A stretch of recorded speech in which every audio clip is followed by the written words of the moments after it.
ஆயத்தமா இல்லாதவர்கள் இந்த பூமியில மிச்சமாய் வைக்கப்பட்டுருவாங்க. நீ ஆயத்தப்பட்டுட்டு வா, உபத்திரவ காலத்துல ஆயத்தப்படு வச்சிருவ.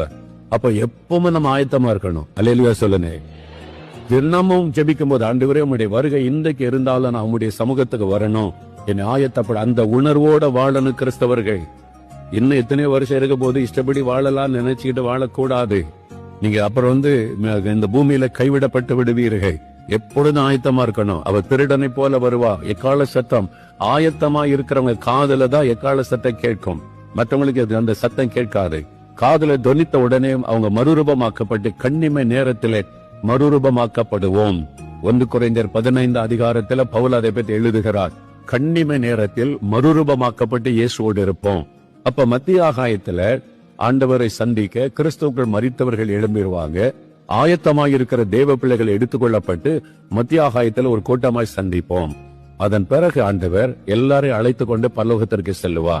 பரலோகத்துல ஆட்டுக்குட்டியானவரின் கல்யாண விருந்து நடைபெறும். வெளிப்படுத்தின விசேஷத்துல சொல்லப்பட்டிருக்கிறது ஆட்டுக்குட்டியானவரின் கல்யாண விருந்து.